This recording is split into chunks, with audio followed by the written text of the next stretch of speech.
সকাল সকাল পরিপাটি হয়ে সবাই মিলে বেরিয়ে পড়লাম আমাদের 4 চাকার সারথি নিয়ে মধ্যপ্রদেশের রাজধানী ভোপাল থেকে প্রায় 30 কিলোমিটার দূরে অবস্থিত ভোজপুর নামে একটি গ্রামে নির্মিত একটি মন্দিরে, যাকে বলা হয় ভোজেশ্বর মন্দির। পাশ দিয়ে সদা বয়ে চলা বেতুয়া নদীর তীরে পর্বতমালার মধ্যে একটি পাহাড়ে এই মন্দিরটি, যেখানে অবস্থান করছেন কৈলাস পর্বতের মহারাজ স্বয়ং ভোলেনাথ। এই মন্দিরের নির্মাণ ও শিবলিঙ্গ স্থাপনের কাজটি বিখ্যাত পরমার রাজবংশের রাজা ভোজদেব 1100 শতকের মধ্যে করেছিলেন। তার নাম অনুসারেই এই মন্দিরের নাম ভোজপুর মন্দির বা ভোজেশ্বর মন্দির। মন্দিরটি আজও অসম্পূর্ণ রয়ে গেছে। কেন বা কী কারণে জানাবো আপনাদেরকে আজকে সেই কাহিনী। চলুন আমাদের সাথে আরও একবার ঘোরা যাক ভোজেশ্বর মন্দির। সামনে দাদা গাড়ি চালাচ্ছেন, যে মাসি আছে, মাসি মামুনি আছে আর আমি আছি, আর এই যে ছোট্ট ছোট্ট দুটো ভাইপো। নমস্কার বন্ধুরা, আমার নাম হর্ষিত দাস আর আমি ভোপাল এমপিতে থাকি। আর আমাদের আজকে ভোপালে দ্বিতীয় দিন, আর আমরা সবাই মিলে যাচ্ছি এখানকার ভোজপুর শিব মন্দিরে। আমরা সবাই মিলে খুব আনন্দ করতে করতে যাচ্ছিলাম মন্দিরে। জানলা দিয়ে যেদিকে চোখ যায় সেদিকেই দেখি শুধু সবুজ আর সবুজ, দুই দিকে সবুজ আর মাঝখানে রাস্তা। বেশ ভালোই লাগছিল, রোমাঞ্চকর জার্নি ছিল এটা আমাদের জন্য। মাঝে মাঝে এই ছোট্ট দুটো ভাইপো, এদের ঘুনসুটি দেখেও খুব ভালো লাগছিল। আমরা যখন যাচ্ছিলাম তখন জঙ্গলের ভেতর দিয়ে এই রাস্তা পার হচ্ছিল একটি সাপ। সাপটি বিশাল লম্বা, কালো কুচকুচে। মাসি বলছিলেন যে মন্দিরে যাওয়ার আগে বাবার চেলা দেখা নাকি খুবই ভাগ্যের ব্যাপার। তো সেই ভাগ্যটা আমি, আমার দুই ভাইপো আর দাদা দেখেছিল, বাকিরা দুজন কিন্তু দেখতে পায়নি। আর দুর্ভাগ্যবশত আমার ক্যামেরা তখন অফ ছিল, সেজন্য আপনাদেরকেও দেখাতে পারলাম না। তো যাই হোক, কথা বলতে বলতে আমরা পৌঁছে গিয়েছি মন্দিরের একদমই সন্নিকটে। এই যে গাড়িগুলো দেখতে পাচ্ছেন, এখানেই পার্কিং করা হয়।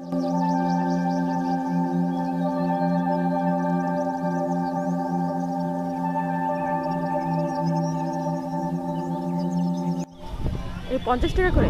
হ্যাঁ হ্যাঁ, আমি জুড়ি দেবো তখন পয়সা দিয়ে দেবো। আচ্ছা। ফাইনালি আমরা পৌঁছে গিয়েছি ভোজেশ্বর মন্দির।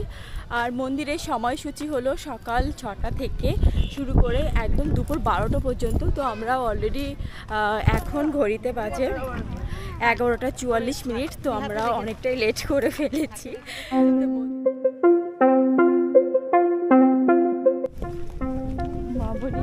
ডালা নিয়ে আসছে, সাথে মাসিও আছেন। প্রচণ্ড রোদ এখানে বিশেষ করে। তো মন্দিরে আর সব থেকে বিশ্বের ভিতরে পুজো মন্দির দেখতে যাচ্ছি, কারণ এত বড় শিব মন্দির আর কোথাও নেই। একমাত্র আপনি মধ্যপ্রদেশ আসলেই দেখতে পাবেন যে মন্দিরটি উপরে আছে।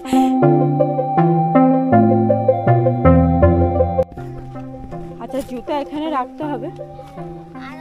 আমি চপ্পল পরে এসেছি, তো জুতা এখানে রেখে, এই যে যারা বয়স্ক আছেন তারা এই পথ দিয়ে যেতে পারেন। মন্দির একদম গেটের এইভাবে উঠে এই পথে যেতে পারেন, আর আমরা এই সিঁড়ি দিয়ে যেতে। চলো।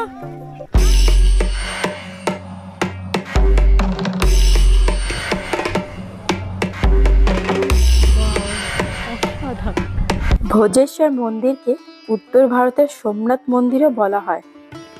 এই স্থাপনের মূল মন্দিরটি পাণ্ডবদের দ্বারা প্রতিষ্ঠিত হয়েছিল। পৌরাণিক বিশ্বাস অনুসারে পাণ্ডবগণের মা কুন্তী ভগবান শিবের পরম ভক্ত। ভগবান শিবের আরাধনা করার জন্য পাণ্ডবগণ সংকল্প করেছিলেন এক রাতের মধ্যেই মন্দিরটি সম্পন্ন করবেন। এই যে মামুনিরা এই সাইড দিয়ে চলে এসেছেন, এই যে ভিতরে পথ দিয়ে দেখিয়েছিলাম, একদম এই সাইড দিয়ে আসতে হবে। এই যে ওখান থেকে একদম সোজা এভাবে এসে এভাবে উঠতে হবে। আর এই যে মন্দির। কিন্তু দুর্ভাগ্যের ব্যাপার, কাজ শেষ হওয়ার আগেই সকাল হয়ে যায়, সেজন্য আর মন্দিরটি সম্পূর্ণ করতে পারেননি, কারণ এক রাতের মধ্যে মন্দির সম্পূর্ণ হয়নি। তুমি ওপরে উঁচু করে দিয়েছিলে না একদম এ করে, কত দূর যাবে?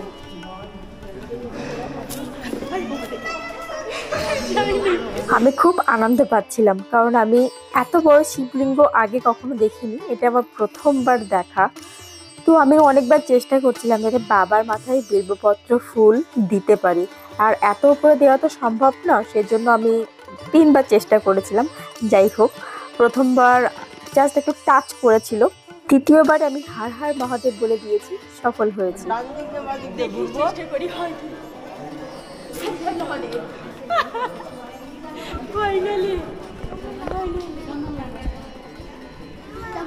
যখন হার হার মহাদেব বলেছি তখনই মনে হয় গেছে একদম ওপরে।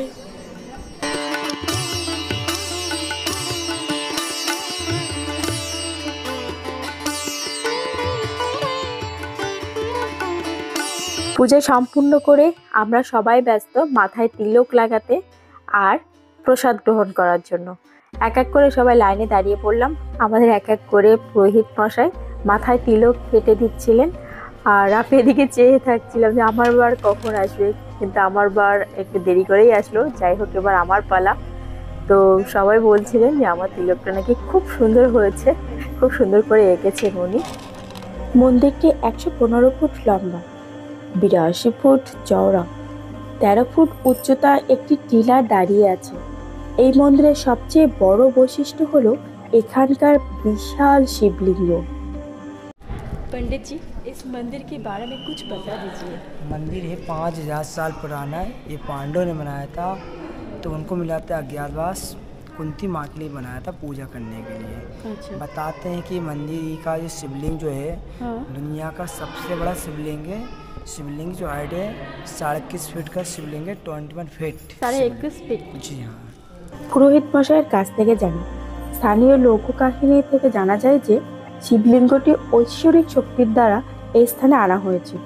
এর প্রত্যক্ষ প্রমাণ হিসেবে স্থানীয় বাসিন্দাদের ধারণা, মন্দিরের শেষে 70 টনের বিশাল পাথর আনা হয়েছিল। এত বিশাল ওজনের পাথর কিভাবে কাঠামোর শীর্ষে নিয়ে যাওয়া হয়েছিল, তাও আজও মানুষের মনে অনেক প্রশ্ন রয়ে গেছে। মন্দিরের ঠিক পিছনের একটি ঢাল রয়েছে, যেটি মন্দিরের নির্মাণের সময় বিশাল পাথর বহনের জন্য ব্যবহৃত হতো বলে মনে করা হয়।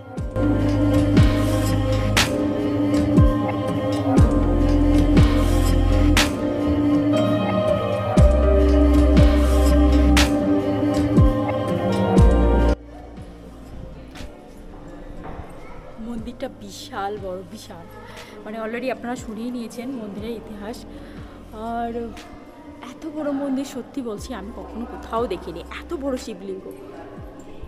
আমি শিবলিঙ্গের সামনেই দাঁড়িয়ে আছি, দেখতেই পাচ্ছেন যে কতটা উঁচু শিবলিঙ্গ।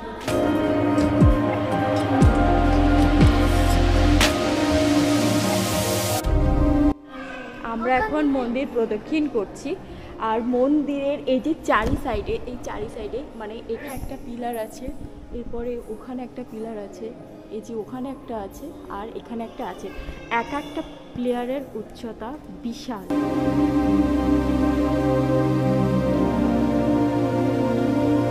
প্রত্যেকটা পিলারে কিন্তু এরকম আপনি দেখতে পাবেন, এরকম দেয়ালে গায়ে দেখতে পাবেন যে এরকম খোদাই করা প্রত্যেকটা পাথর, আর পাথরগুলো যথেষ্ট বড় সড়ো পাথর।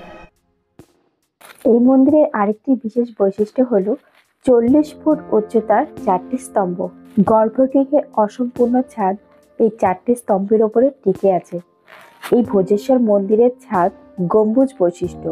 কিছু পণ্ডিতগণ মনে করে ভারতের প্রথম গম্বুজ বৈশিষ্ট্য ছাদ ভবন বলে মনে করা হয়। মন্দির কমপ্লেক্সটি প্রাচীন স্থাপত্যের নকশার এক অপূর্ব উদাহরণ। মন্দির নির্মাণের জন্য স্থাপত্য পরিকল্পনার মানচিত্র এবং অন্যান্য বিবরণ কাছাকাছি পাথরে খোদাই করা আছে। মন্দিরটি সম্পূর্ণ করা হলে ভারতের বৃহত্তম মন্দির কমপ্লেক্সগুলোর মধ্যে অন্যতম হতো।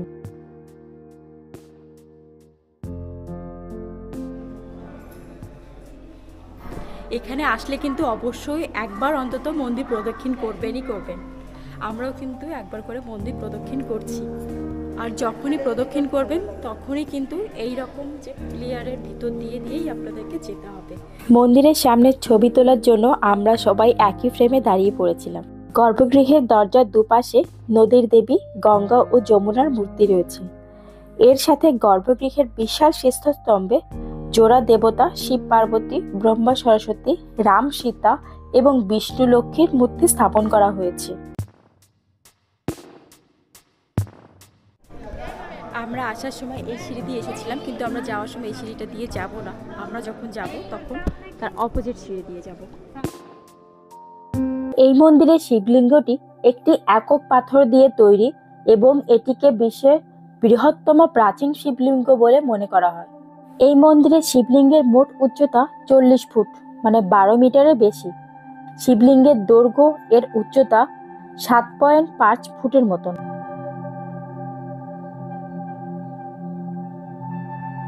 এখান থেকে মন্দিরের বাবার মাথায় যে জলগুলো দেওয়া হয় বা দুধ বা ডাবের জল যেগুলো দেওয়া হয় সেগুলো এখান থেকে পড়ে। আর এখানেও খুব সুন্দর খোদাই করা আছে। যতটুকু মনে হচ্ছে এটা কুমির না, কুমিরের মতনই দেখতে লাগছে। যে সামনে যে দাঁতগুলো আছে এগুলো কুমিরের মতনই দেখতে লাগছে। মন্দিরের সামনের দেয়াল ছাড়া অন্য কোনো দেয়ালগুলিতে কোনো রকমের কোনো মূর্তি স্থাপিত নেই। মন্দিরের বাহিরের দেয়ালে যক্ষের মূর্তি স্থাপন করা হয়েছে। যখন ভিড় হয় তখন এপর দিয়ে যেতে হয়, এপর দিয়ে বেরিয়ে যেতে হয়, তাই তো? হ্যাঁ, এখন তো নাই ভিড়। এখানে একটা আমরা সেলিব্রিটিকেও দেখেছি। তাই? কে এসেছিল? দেখতে তো পারিনি, অক্ষয় কুমার ছিল বোধহয়। ও বাবা, এখানে অক্ষয় কুমার এসেছিলেন? আচ্ছা। এই মন্দিরের ওপর থেকে জাস্ট ভিউটা অসাধারণ।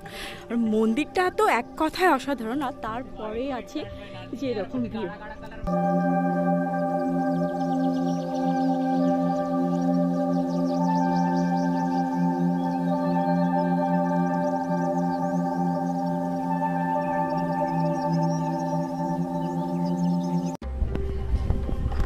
মন্দিরের সামনেই আছে নন্দী মহারাজ। স্থানীয় মানুষদের মতে এই ভোজেশ্বর শিব মন্দিরটি এই অঞ্চলের অন্যতম শক্তিশালী শক্তি কেন্দ্র, যা দূর দূরান্ত থেকে ভক্ত ও পর্যটকদের আকর্ষণ করে। এই মন্দিরটি দেখলেই বুঝবেন এটি শুধু একটি মন্দির নয়, এর বিশাল আকার ছাড়াও এই মন্দিরের অনেক বিশেষ বৈশিষ্ট্য রয়েছে। এই বিশাল মন্দিরের প্রবেশদ্বারে আকার ও আকৃতি বর্তমানে ভারতের যে কোনো মন্দিরের প্রবেশদ্বারের মধ্যে সবচেয়ে বড়।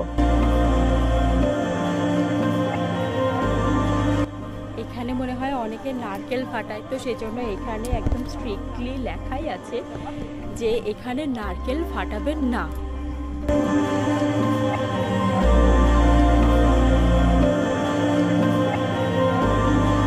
মন্দিরের একদমই সামনেই আছে গণেশ ঠাকুর আর পার্বতী মা, নন্দী মহারাজ আর শ্বেত পাথরের তৈরি শিবলিঙ্গ। এত সুন্দর জায়গা, মানে জায়গাটা দেখে সত্যি মনটা ভরে গেল, অসম্ভব ভালো লাগা হচ্ছে। আর বিশেষ করে এখানকার ভিউ প্লাস এই মন্দিরের যে স্পটটা, মানে আপনারা দেখলেও বুঝতে পারবেন যে আমি কতটা সত্যি কথা বলছি। খুবই সুন্দর। এই মন্দিরের নির্মাণ নিয়ে দুটি কিংবদন্তি রয়েছে। প্রথম কিংবদন্তি অনুসারে এই শিব মন্দিরটি পাণ্ডবরা তাদের নির্বাসনের সময় তৈরি করেছিলেন। এর আগেও আপনারা শুনেছেন ভীম হাঁটু গেড়ে বসে এই শিবলিঙ্গের ফুল নিবেদন করতেন। এই মন্দিরটি মা কুন্তির পূজার জন্য দাপর যুগে পাণ্ডবরা এক রাতে তৈরি করেছিলেন। সকাল হওয়ার সাথে সাথে পাণ্ডবরা অদৃশ্য হয়ে যায় এবং মন্দিরটি সম্পূর্ণ তারা করতে পারেননি, কিছুটা কাজ বাকি রয়ে যায়। সেজন্যই কিন্তু এই মন্দিরের নাম আরেকভাবে বলা হয় অসম্পূর্ণ মন্দির। এর পাশাপাশি এই মন্দিরের কাছেই রয়েছে বেতুয়া নদী, যেটি আমি কিছুক্ষণ আগে দেখিয়েছিলাম আপনাদের। সেখানে কুন্তির কর্ণকে ছেড়ে যাওয়ার লোককথাও প্রচলিত আছে। ওই যে ওখানে ওরা দাঁড়িয়ে আছে, আসছে। মামনি আমাকে বলছে তুমি দাঁড়াও, আমি ছবি তুলবো তোমার একটা। তো আমি পোজ নিয়ে দাঁড়িয়ে আছি। মন্দির প্রদক্ষিণ করা হয়ে গেছে, এখন আমরা বেরিয়ে পড়েছি। আর হ্যাঁ, আমরা যখন মন্দিরে প্রবেশ করছিলাম তখন আমরা মন্দিরের সামনে থেকেই ফুল বেলেপাতা নিয়েছিলাম। আর ফুল বেলেপাতার দাম 50 টাকা পড়েছিল। বিভিন্ন মূল্যের আছে, আপনারা চাইলে ওখান থেকে 50 টাকাও নিতে পারেন, আবার ওখান থেকে আপনারা এছাড়া 50 টাকার পরিবর্তে যদি আপনারা যার 100 টাকা 200 টাকা বা 500 টাকা যার যেমন সামর্থ্য ঠিক তেমনটা আপনারা ফুলের ডালা কিনতে পারেন। দেখুন সামনে এনারা নারকেল ফাটাচ্ছে। মন্দিরে লেখাই ছিল যে আপনারা কোনো রকমের নারকেল ওখানে ফাটাবেন না, তো সেজন্য মন্দির থেকে বাইরে এসে এই যেমন এনারা কিন্তু এখানে নারকেল ফাটাচ্ছে।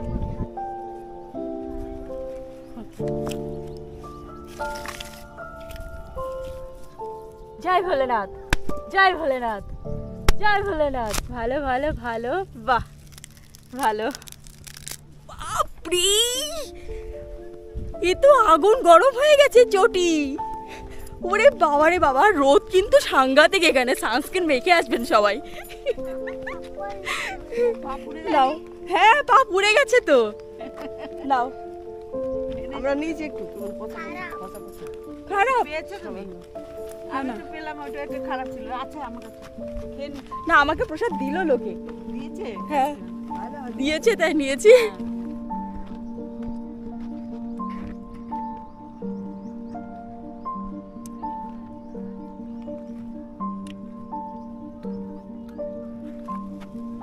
মধ্যপ্রদেশে প্রথম দিনের ট্যুরটা, আমার প্রথম যে স্পটটা খুবই ভালো।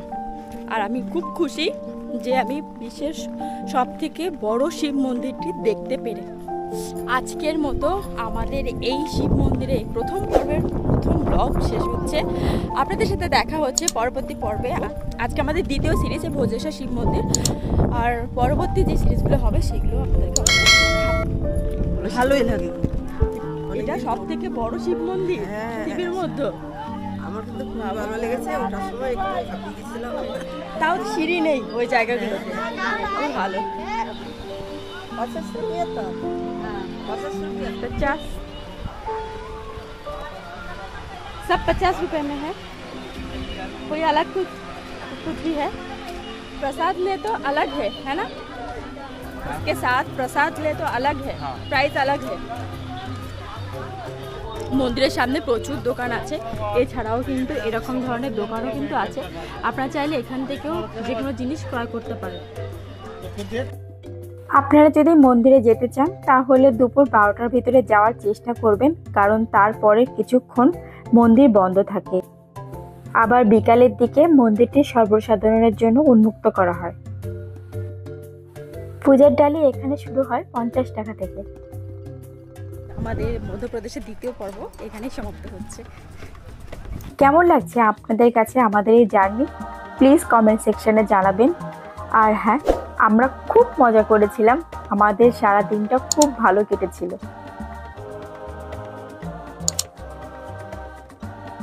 বাই বাই, দেখা হচ্ছে তৃতীয় পর্বে।